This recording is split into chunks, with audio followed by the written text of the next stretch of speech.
Hello folks, how's everybody doing? Hope you're doing fine. Drinking my mate here. Anyways, today we have an exciting day, okay, for philosophy, science, physics. And I'd like to start off with some of the comments that were made, questions, etc. By the way, you're welcome to ask questions. Just put them up there. If I can answer them today, I'll answer them today. Otherwise, I'll read them and I select those which are of interest and try to answer them next time. Okay, so let's go with the first comment that I received. Here's one visitor who says, isn't an observer always implicit, no matter how much it is denied? How can you kill the observer? You know, in science, I'm saying that you have to kill the observer. Why? Because the observer brings in subjectivity. Okay, there are several contexts that need to be addressed here, and I just listed a couple, and they go something like this. If I can get it there, and these are the contexts. If I can get this thing, okay. What is that we have to contrast defining versus sensing or perceiving, okay? People have this notion that everything needs to be perceived, sensed, especially with the senses, right? And that's not the case. What that does is introduce subjectivity, okay? And specifically in the two important words of physics that form the foundations of physics, and that's object and exist. And people have this notion that an object is that which you can touch or see. And they also believe that existence, that which exists, is also that which you can touch or see. So they have, throughout the centuries, equated object or a thing, right, with existence. They think they're synonyms. They can't see any difference between these two words. And that's why we had to step in and erase all that, throw it in the trash can. No good. No, we have to get rid of the senses. You have to define the word object. You have to define the word exist. You have to define them crisply. You have to define them rigorously so that you can use them consistently, rationally, scientifically. Okay? And yet we define an object as that which has shape, and existence as an object that has location. What the word exist adds to a thing, an object, is location. And that's why, we get rid of the senses, because that's very subjective. Especially when you're defining, when you're creating these words as the foundations for physics, for science. Then you have the issue of assumption versus knowledge and proof. Okay? Do particles exist? Are there particles out there? Does space-time exist? Is there such a thing as space-time? Does God exist? Is there such a thing as God? Well, if you ask all these experts out there, they'll say, yeah, particles have been proven. We know they exist. We know space-time exists and it is warped, and that's what gravity is, and so on. They know everything. And so the issue here is that, in science we do not know and we do not prove. That's a word of religion. Both those words, knowledge and belief, and proof. Because knowledge is belief, that's all it is. What you know for sure, I know to be a lie. So you know it to be a fact, I know it to be a lie. You know it to be the truth, I know it to be the lie.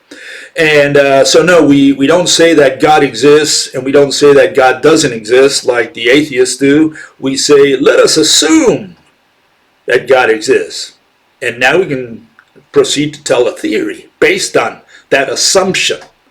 So now you can follow my train of thought.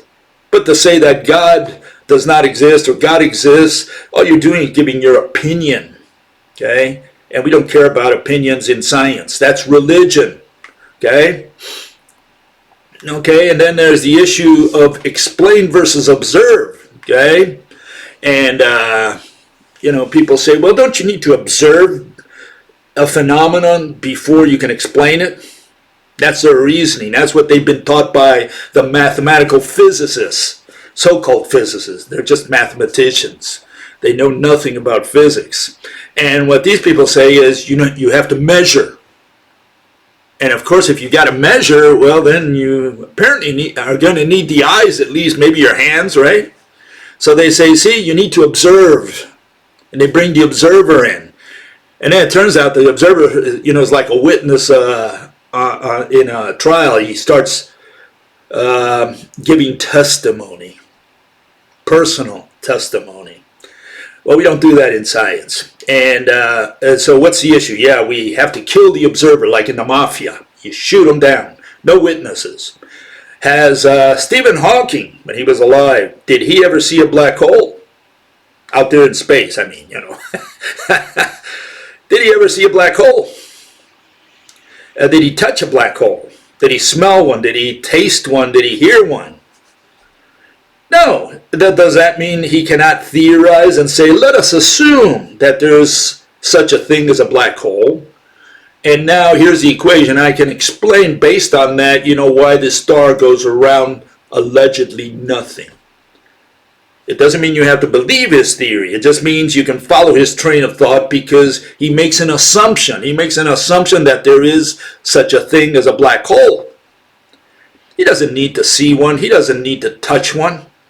So this notion that we have that observation is the first step of the scientific method, and of course it's part of philosophy according to many, that comes from the religious folk, from mathematicians and priests and other astrologers, alchemists. Those people talk about observing and that you need to philosophize, you need to have a way of thinking or whatever you want to call it before you start a discipline. It's not true. It has nothing to do with science.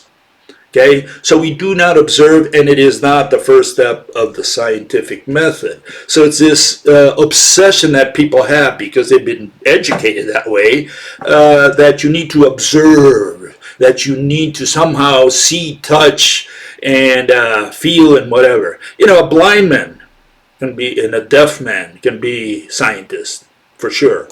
Okay. Another comment was made. In fact, it was made today. A fellow says, Billy G, he puts words in my mouth. He says, only objects with a location exist. So far, so good. I agree with that. But then he puts, if you can't point to it, it doesn't exist. Now, those words he put in my mouth, I never said that. Okay, so he's saying if I can't point to it, it doesn't exist. That's not true.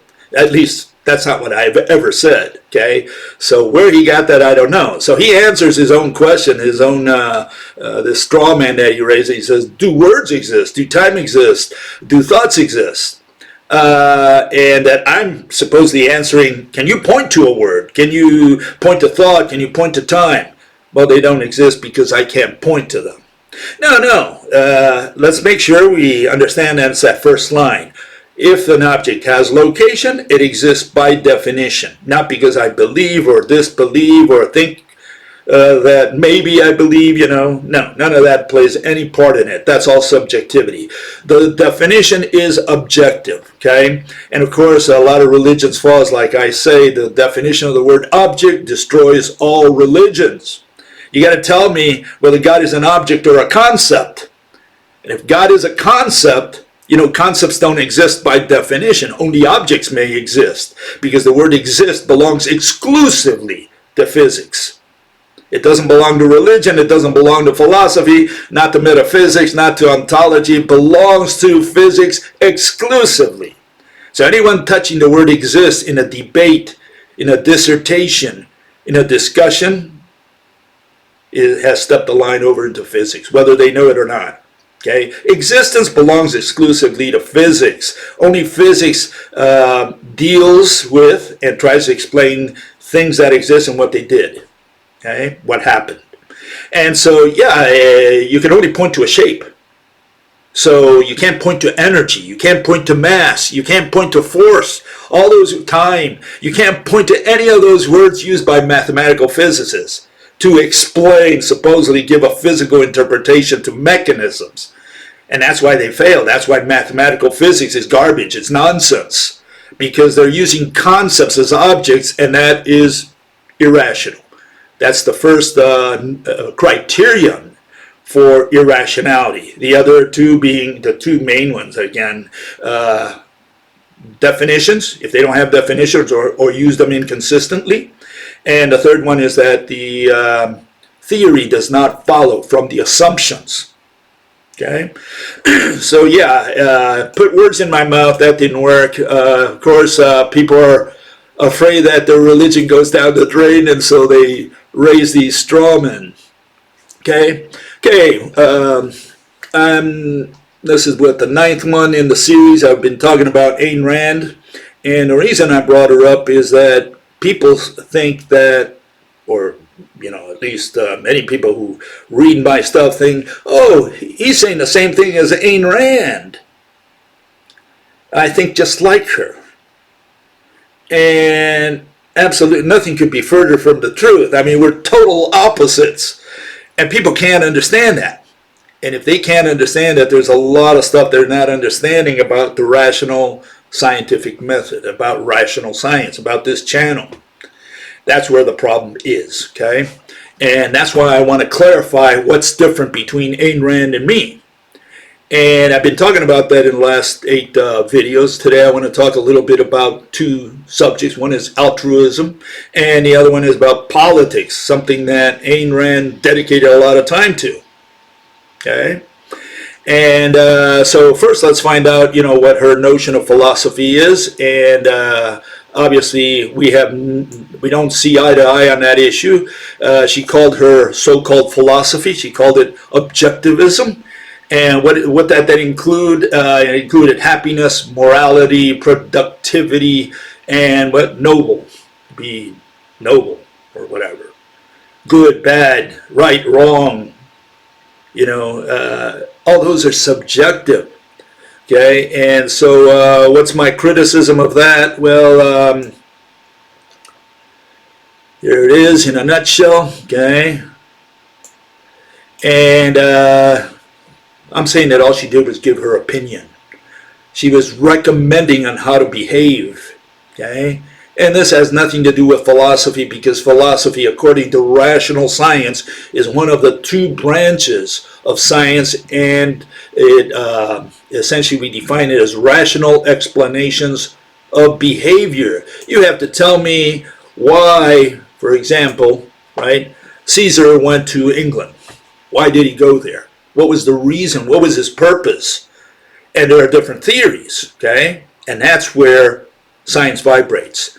Or you tell me something in psychology or psychiatry, why someone acted in a certain way, why he robbed a bank or whatever. Okay? That's where science vibrates. Explanations. And there are different theories of why people do things, why they behave in such and such ways. That's the only way that philosophy can enter science, because science is about explaining rationally. Whatever you do, you have to explain rationally.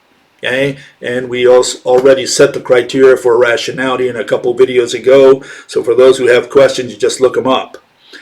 Okay, so where do we put Ayn Rand? Well, this is her notion of philosophy, which is, by the way, the traditional notion that people have of philosophy, okay?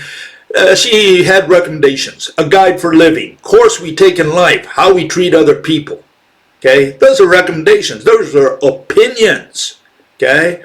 And then she continues and defines philosophy as the science that studies existence. Well, we got a problem with science first, because a lot of people think philosophy is different than science. Here she's saying that philosophy is some kind of science, but then you got to define science in order to say that philosophy is a science. That's the first part. The second part, she says it's a science of existence. Assuming that's true, which it's not, because that belongs to physics, but what does existence have to do with a guide for living, a course we take in life, how we treat other people? What does one thing have to do with the other? How can you put the recommendations under philosophy if you define philosophy as the study of existence? And yeah, what the philosophers, so-called philosophers, have done throughout the centuries is say that philosophy is like a jack of all trades. It covers every base, okay? And so they ended up with all these branches, subjects like politics, justice, ethics, aesthetics, epistemology, none of which have anything to do with philosophy. They all have to do with opinions, with recommendations. What is philosophy? It's the study of, well, it's the explanation of behaviors, okay? You have to explain a reason. You have to explain a purpose, okay? That's what philosophy is about, according to this site. And you don't have to agree. I'm just showing that there is a difference with what Ayn Rand did and what we do here in rational science, okay? Okay, because of her notion, she kind of dabbled very loosely, very superficially into physics, into the subject matter, the proper subject matter of physics, which is objects. You can't do physics without objects. Okay, that's what I call the golden principle. And so that word and the word exist are paramount. You need to define those two words for the purposes of physics. And of course, she did like everybody else. She was no different than anyone else in this regard. And she had this notion that an object is that which you can touch or see. Essentially, that's what it came down to, okay? And so here is her notion of what an object is. And it says it's something you can point to. And that wasn't so bad because, you know, you can only point to a shape. If you got a shape on the board, the ET can see it, and you can explain what that, you know, give it a name, say table, and the ET now associates the sound with the shape. So it's all rational. You know, he can follow whatever you're going to do with a table. But it turns out that she continues and then says, grasped by the human perception. Again, she introduces the observer, perception, senses. That's where she runs into trouble and shows that she did not understand what the word object is. She did no different than Hume, David Hume, and Immanuel Kant. And she ends up with a ridiculous conclusion that a fluid is not an entity. Okay, and that doesn't surprise me at all. You can point to water, but she says water is not an object because even though you can point to it, right? You can point to the air. I mean, you don't see it, but it's there somewhere, I guess, right? You could put atoms on the board, a bunch of atoms, and say that whole thing, that's air. And you can point to that, right? But she says fluids are not entities. And since she also says that only entities exist, and they exist because you can touch and see them, then fluids essentially don't exist. That's her logic. Now, of course, that's not what she would meant. I mean, if I brought Ayn Rand here, she would say, well, no, that's not what I meant. But that's what comes out of her writing, objectively. Okay, I don't care what she meant. It means she did not have control of those words. She had no mastery of those words. Okay, and in this sense, she was no different than any of the other so-called philosophers and physicists, mathematical physicists throughout history. Okay, so she got that one wrong. How about exist? Did she do any better? No, she did the same thing. She had the problem that she included the observer. At all costs, every two sentences, Ayn Rand introduced an observer, introduced the senses, introduced perception. Everywhere you read, that's all you see in her work. And she says existence exists. Great. That's great for poetry, terrible for physics. That statement implies two corollary axioms. Something exists which one perceives. Absolutely not. We do not determine what exists through perception. And again, she continues, one exists possessing consciousness, consciousness being the faculty of perceiving that which exists. At all costs, she wanted to introduce the observer. And again, that goes to the comment we made by this individual that it all has to do with observers, with perception, with senses. No, we have to define the word exist, and it has to be defined objectively if we are going to use it scientifically, consistently, rationally. And of course, we say that if God wants to exist, very simple. All that God has to do is first be an object. Okay, that's sine qua non. He's got to be an object. And then the second issue is he's got to have location. There's got to be a distance between God's chest and mine, between his head and my head, his arm and my arm. Then we're okay. Then he exists. And I don't care. He can't hide in any dimension. He can go to the 26th dimension for all I care. There's got to be a straight line from God to me. He can't escape that line, that axis. Okay? So if God wants to exist, it's very simple for him. We don't have to believe in him. We don't have to disbelieve in him. If we want to introduce him in a discussion and say God created the universe because it's so perfect and whatever, yeah? All you got to do is say, does God exist? Yeah, he exists. Okay, so what you mean is that God is a physical object, can't be love, he can't be intelligence, and he's got to have location. He's got to have a straight line from his body to mine at least, okay, as a minimum. And then he exists by definition. We don't have to worry about belief, okay? Okay, so again, the issue was that people thought that I was saying the same thing that Ayn Rand was saying in many topics, and I showed these in these past couple weeks that no, absolutely not. Ayn Rand was no different than any other philosopher in history, so-called philosopher. They weren't even philosophers. They just did recommendations in politics. They did, among other things, altruism. And so one individual put a comment, and this is what, I think it's a she, so I'll say she. She said, all you do is trying to take a dump on her, Ayn Rand. Okay, in order to attempt proving how smart you are. Okay, so smart alecky. Anyways, if you get down there, it says, especially her, she liked, this individual says, because she delivered super valid reviewing positions and thinking starting points, especially her critique of altruism and collectivism is gold. And there you have a definition of altruism: disinterested and selfless concern for the well-being of others. And Ayn Rand was not too much into altruism. So should I criticize what Ayn Rand did in the sense that, do I agree, do I disagree? Doesn't even enter in the issue, in the discussion here. This is my argument against it. Altruism has nothing to do with philosophy or with science. Altruism is a recommendation, how to behave, politics. It's all religion. It all has to do with belief and opinion. So I don't care if Ayn Rand was right. I don't care if she had the proper recipe for how to live. Irrelevant. Altruism has nothing to do with philosophy. Okay, philosophy is an explanation of a behavior. And Ayn Rand did very little of that, very little. Okay?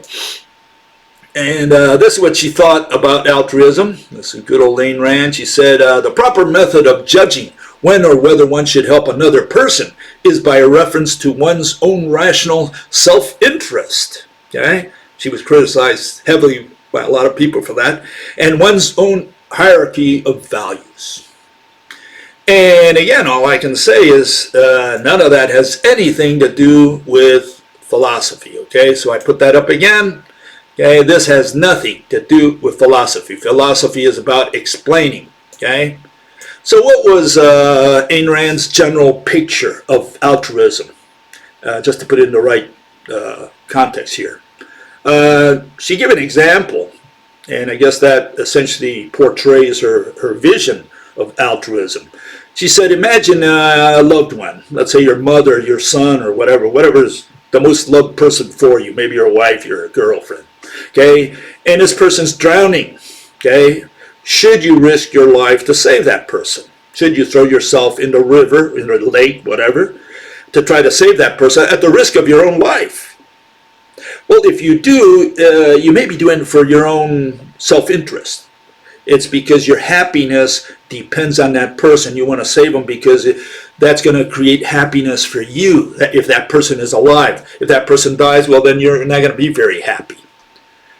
But what if it's a stranger? Would you throw yourself in the river, in the lake for a stranger now?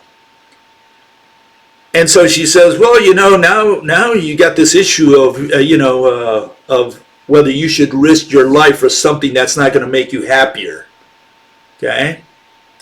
And yeah, there's the issue, I think, that she didn't factor into that scenario, which is that, we don't have too much time to think when someone's drowning or there's an emergency. It's like you react, you instinctively react, right? And I'm not sure you're going to have time to ponder, do I have a 60% chance of dying here? Will I drown? What if the other person pulls me down? We don't get into all that. So some people react and immediately take care of the problem because they're trying to save that person. And it's not like it's a conscious decision. It's like instinctive, okay?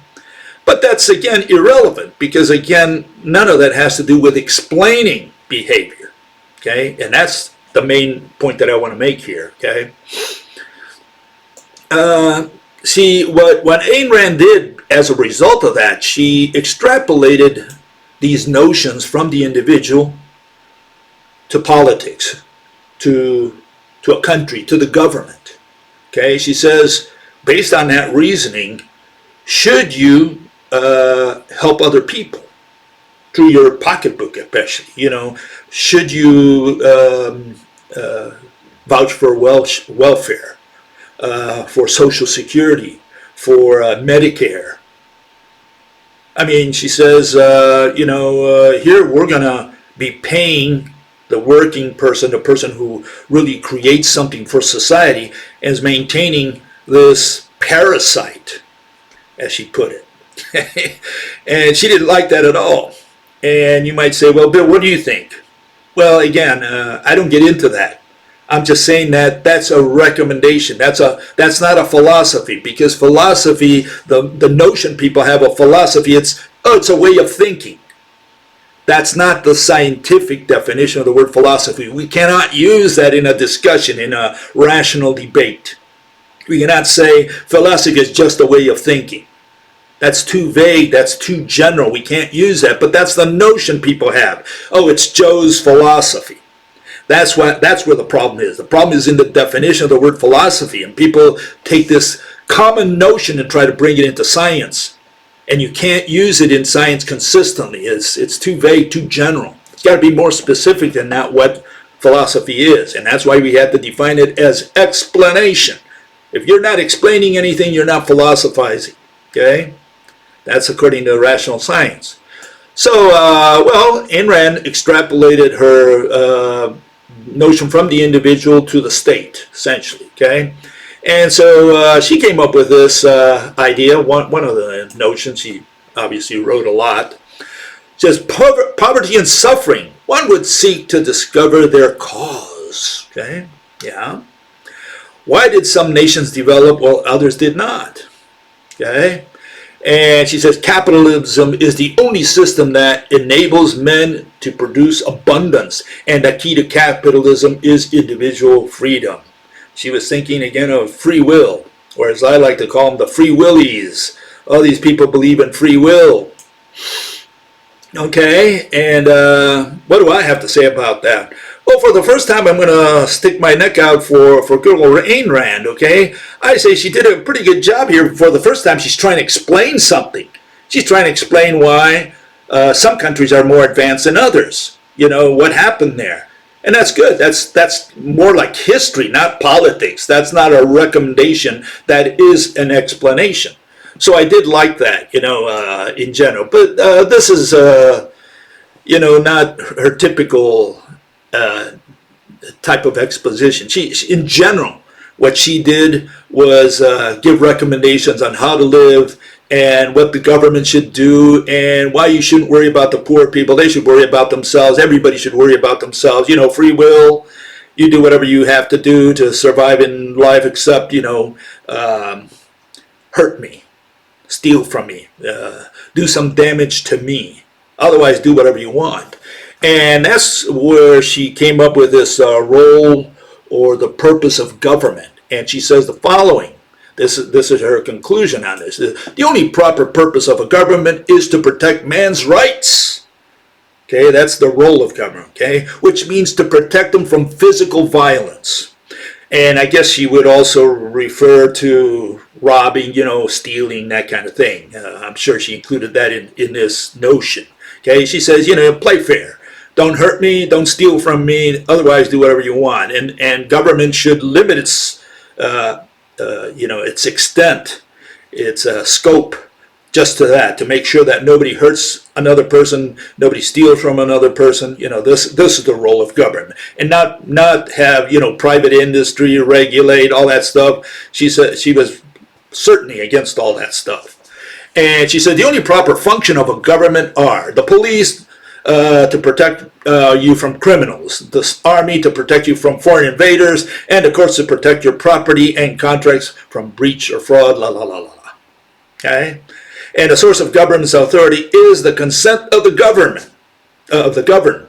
In other words, we give authority to those we call the government, who will, supposedly serve we the people. Well, yeah, I have a lot to say about that, but today's not the day, okay? Okay, so again, what do I say? That all that stuff has nothing to do with philosophy. It's got to do with her personal opinion and nothing more. And this is what she did a lot of. She did a lot of personal opinions, a lot of recommendations on how to live. And that's why that's not philosophy.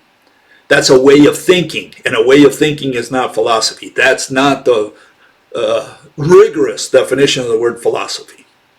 Okay? That's the bottom line. Okay, so where did she conclude with all this? Well, as far as I'm concerned, she was a free willie. She spoke a lot about free will. A lot of people today speak about free will. And among those, you find the anarcho-capitalists, which I like to call narco-caps. Okay, so the narco-caps, these anarcho-capitalists, they want government off their back. They don't want government at all. In fact, in that sense, whether they know it or not, they follow the Marxist tradition.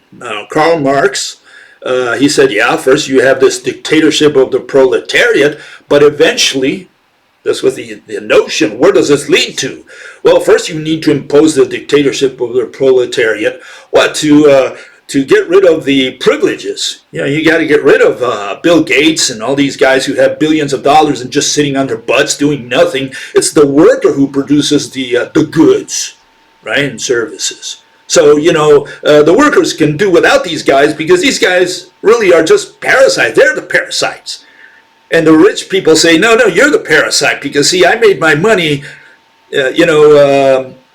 using my head or whatever, and I got ahead in life and made all this money because I worked hard, and you just want to take it away from me? So we get into all these debates. Who's the parasite? Is the parasite the bum who lives under the bridge and collects welfare, or is the parasite the rich guy who doesn't do anything, has all these billions, and has yachts and just has a lot of fun in life, at the expense of those poor workers who have to suffer every day? Well, Marx said, get rid of the rich people, but then where does it lead to? Well, he says it leads eventually to a world where we don't need government. And in that sense, the narco-caps came back to Marx, interestingly enough. But I accuse Ayn Rand of being a narco-cap. But see, Ayn Rand was a little different, only in the sense that she said, I'm in favor of limited government. Government does have a purpose, and the purpose is to police, to impose justice, right? On the other hand, the narco-caps say, we don't even need that. We don't need that at all. We can do all this legal stuff, and we can do all this punishment and policing. We can do it in private hands. We can leave that in private hands. And I'm not going to go into the details of that. You can look that up. But they have all these mechanisms on how that would work in society, okay? So what's my argument against all these narco-caps, against Ayn Rand included, Is it that I disagree with them in the sense that that's not the way that government should be run. Is it the other way? Or no, it's got nothing at all to do with that. It's got to do with something totally different. It's got to do with the fact that Ayn Rand had hope. She had hope for the future, okay? And here's one statement that she made, a couple statements, okay? And this puts it in the right context. So, are you seeking to know what is she? This is from John Galt's speech in Atlas Shrugged, which is her #1 novel. It says, are you seeking to know what is wrong with the world? The disasters that have wrecked your world came from your leaders' attempt to evade the fact that A is A. And she says, man cannot survive except blah, blah, blah, blah, blah. And the world you desire can be won. She had hope. She says, if only you would follow my advice, then we could make this a good world, and we would solve all the problems out there. So she had hope for the world. She said, if we continue on this path of welfare and Medicare and so on, that's going to take us to who knows to what, to some kind of disaster. She had no idea where it would take us. But if you follow my advice and get rid of all this socialism and just do pure capitalism, free will, take government off our backs, just limit it to policing, then this is a great world, and it's going to continue. And that's where we disagree. I'm saying none of this has anything to do with what's coming up. What's coming up is extinction. Every species becomes extinct. And extinction, Mother Nature, right? She plants the seed of extinction whenever she spawns a species for the first time. Okay? So that's my argument. So if you came here for hope, you came to the wrong place. I don't give hope. I tell you we're going to become extinct, and very soon. Very soon. And people always ask, well, how soon, Bill? Is it going to be the 1st of May of the year 2030? I'm not an astrologer. I'm a lousy astrologer. All I can tell you is the mechanism. That's what science concerns itself with. Not with when, but how it's going to come about. Okay? And one of the issues that comes up is whether that's part of science. Is astrology this so-called telling the future, foretelling the future, like knowing that humans are going to become extinct? Is that part of science? How does it fit into science? You're not explaining anything, because you can only explain a consummated event. And here, humans, as far as I'm concerned, are still alive on planet Earth. So there's nothing to explain. Well, so that's the first thing. You got to put that in the proper context. And the way it comes into science is through the extinction of past species. You have to explain how past species became extinct. Okay, you got to explain how the dinosaurs became extinct, how the Permian synapsids became extinct, how the Triassic archosaurs became extinct. That's what you have to explain. How did they become extinct? Okay? And one of the issues is that, I'll give you an example, a little for instance here. Imagine there's the last 5 Neanderthals, okay? Last 5 Neanderthals on Earth. And they're all in a cave, okay? And they're around the campfire, right? They've got a little fire there. They're cooking whatever they're cooking. They're talking. And a boulder falls on all 5 of them and kills them. And let's say we discover that. We figure out that those were the last 5 Neanderthals. Let's say we even filmed it. Can we say that the reason the Neanderthals became extinct is because of a rock? That a rock caused the extinction of the Neanderthals? No, the issue is you have to explain why did we end up with 5 Neanderthals. That's the mechanism of extinction that we have to explain, not the last, the straw that broke the camel's back. And right now we have problems with that. We have problems today because none of the theories that you find in paleontology for the Neanderthals, for the dinosaurs, for any species is rational. Why isn't it rational? Because the only thing that an extinction theory has to explain is selectivity. You have to explain how Mother Nature selects one species in a background extinction, and why it selects a family or an order of species in the case of a mass extinction. How does she do this? This is what you got to explain. And he who has not explained selectivity has not explained extinction. It's just that simple. Okay? So how do they explain, for example, the most famous extinction, the dinosaur extinction? They explain it this way. Here's a little video, a little GIF on this, okay? And let me get this out of here. Get this in there, right? Okay, here's the most famous extinction theory. It says that an asteroid, okay, hit the Earth. You'll see it here in a second. An asteroid comes and hits the Earth, okay, and creates this big boom, okay, and the whole planet goes on fire. Spreads throughout the whole surface of the planet, killing everything in sight. All plants, all animals, and essentially the Earth becomes a cinder. Nothing is left alive. That's the notion that paleontology tries to, convey to you. Okay, and this is what happened to the animals on surface, here, and the plants also, by the way, and all the dinosaurs are burned to death, wherever they were found, all around the Earth. You have fire and brimstone falling on the poor animals and killing all of them. Essentially, this is the notion that people have of, how the dinosaurs became extinct 65 million years ago. Okay? And somehow that contrasts with another notion that they have, which is this one, which is the tsunami version. It says what the asteroid did was cause tsunamis, and they drowned everything on land. So we have the fire and we have the water version of extinction, all from the same mechanism. And if that weren't enough, we have still another one, which is the fact that you say, well, how did the fish die? How did, not the fish really, it's the reptiles, the mosasaurs that were, in the waters. How did they die?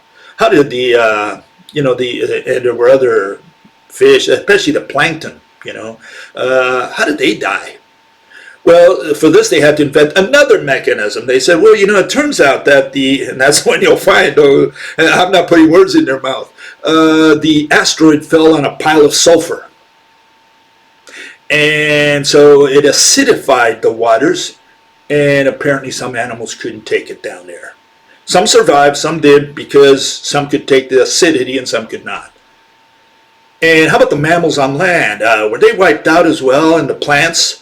What did they eat? I mean, if this either the water or the fire burned everything, what did the mammals eat? And they tell you that they ate detritus, which is like rotten meat for dead animals or whatever was left over for 3-4 years until God made plants again, I guess. So no, these are all irrational theories. That's all we have out there. There's no rational theory in all of paleontology regarding extinction, and that's what paleontology is supposed to do. Paleontology is the study of death. That's what paleontologists do. Paleontology is not assembling bones that some guy collected in the field and assembled in a museum. That's stamp collecting. In science, we have to explain. And a paleontology has to explain death. That's it. He's a necrologist, if you want to look at it that way. He's supposed to tell us how species became extinct, and not one has been able to do so since George Cuvier, the first father of paleontology, came up with all this stuff at the end of the 18th century. So we don't have a rational theory of extinction, and that's where I come in. I come in with a rational explanation of extinction, okay? And you say, well, that's your opinion, Bill. Yeah, and all I can do is tell you my theory, and I'm not here to shove it down your throat. You believe in whatever you want. I'm just telling you what the theory is, because you won't find it anywhere. You're not allowed to publish it. Obviously, you can't put it under Wikipedia, which is supposedly a non-peer-reviewed source, and you can't put it in there. Like I can't put the Rome hypothesis in there either. You know, none of those things you can put in there, because immediately they'll say, well, what's your source? Well, the source is here. Well, you know, you need at least 2 independent sources, and they go through all this rigmarole, okay? So they don't want you publishing stuff that reaches the public through the Wikipedia. And so you won't find this theory in there either, okay? This is the only place you're going to find it. So if you're lucky enough to come across this area, at least you'll be subjected, you'll be exposed to a new theory, which is different from all the rest. And I'm just going to go through it real quick, okay, today. If people are interested, if at least 3 people put comments saying that they would like to hear more about the theory, I'll talk about it on Sunday. Otherwise, I'll just continue with Ayn Rand, okay? So I'll say that again. If at least 3 people put comments saying, look, Bill, I'd like to listen to your theory in more detail, okay, then I'll talk about it a little more on Sunday, okay? I'll handle it that way. Anyways, how does Mother Nature do extinction, mass extinction? Okay, we're not talking about background extinction, one species. We're talking about many species here, an order or a family or whatever of species. Okay, and I'm saying that the animals already were dying before we reached the end of the Cretaceous, 65 or so million years ago. They had already begun to disappear.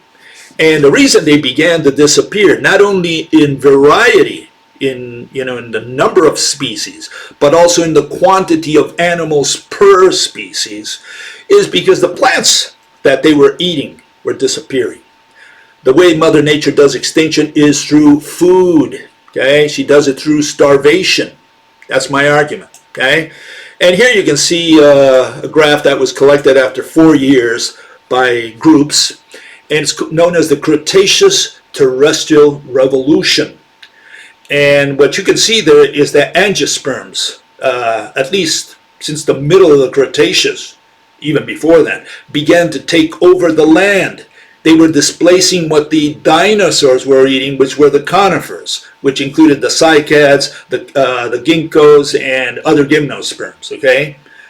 So the issue here is that we can see in this graph what happened. And what happened was that the source of food of the dinosaurs was dying, the varieties were dying, and so the dinosaurs were losing variety themselves, and they were becoming fewer and fewer until they finally became extinct. Okay, and again, I don't think an asteroid had anything to do with it, but assuming, let's concede, that an asteroid gave it the final blow, that's like the boulder that fell on the 5 Neanderthals. Is that what caused the extinction of the Neanderthals? No, the theory is, how did they become 5? And the question with the dinosaurs is, how did they dwindle to so few in the end? That's what you got to explain. And this is what none of these people are answering. Here's a little picture that a lot of people are not aware of, what happened to the source of food of for example, the T-Rexes, okay? This gives you a little vision, a microcosm again, right, of what was happening with food, okay? And here you have the Jurassic to the Cretaceous, and you see all these species, they becoming fewer and fewer towards the end. And what you see is that, like in the Campanian, there were several types of Triceratops and several types of hadrosaurs. And by the Maastrichtian, which was towards the end of the Cretaceous, you had fewer species of both, which is essentially what the T-Rexes ate. You know, they ate these animals. This was their source of food. So if they started out with something like this, like here, I'll show you. If they started out with, this volume, maybe at the middle Cretaceous or towards the end of the Cretaceous, by the time they reached the very end of the Cretaceous, it looked more like this. Okay, the hadrosaurs had essentially disappeared, and you had other animals like the ankylosaurs, and they weren't around anymore. And so the question is, what killed them? I mean, you can't blame that on an asteroid. You know, an asteroid can do the final hit, but it cannot give you this trend where more and more dinosaur species are disappearing. Okay, and also the plants that they ate, by the way. So what is the mechanism? The mechanism I propose is this one. It's known as the overturning of the ecological pyramid. Okay, what happens is what you have is the population pyramid of the plants overturns. Because it overturns throughout the years, hundreds and thousands of years, the herbivores find towards the end very few species of plants to eat, so they cannot diversify. They also become fewer. And at the very end, you have more predators, or the ratio of predator to prey changes, and so does the ratio of herbivores to primary production. That's essentially the theory. And what does this have to do with the extinction of man? Well, I'm saying we're going to die no differently than the dinosaurs. We're going to die because our source of food disappears. And people say, Bill, you're crazy. Okay, I'm crazy. Yeah, I'm saying the source of food disappears. And right now, we plant food only because of money. We have an abstraction that humans have created in their economy. And by the way, all animals are economists. All animals manage their economy, manage their sources. And what all animals manage, the primary good that all animals manage is food. So Mother Nature uses that to kill species. That's her weapon. That's her secret weapon. It's the third horseman, the black horseman, the starvation. That's how Mother Nature does her tricks. And she's going to apply that one on us. And it turns out that we have no way of avoiding it. And a lot of people ask me, and I have to repeat this like 10 times, I'm sorry, but a lot of people never pick up on this. I tell them there's nothing we can do about it. And they say, well, Bill, what do you propose? How can we solve this problem? And I keep telling them there's nothing we can do about it. And people can't understand it because they say, well, hold it, we have intelligence, we have technology, we have foresight. And you're saying we can't do anything about it? Exactly. We can't do anything about extinction. Intelligence is not an antidote to extinction. Technology is not an antidote to extinction. Any more than there are things that humans can't do anything about. We can't do anything, absolutely anything, about having fewer and fewer babies from now on. Okay? And we can't do anything, absolutely anything, with our genetic diversity. The fact that our genetic diversity is disappearing. We can't do anything about that. There are things intelligence can't do anything about. And people do not comprehend that because they think that because we have intelligence and foresight, we're so smart, and we have technology that we can do anything. And yet we can't go to the nearest star system.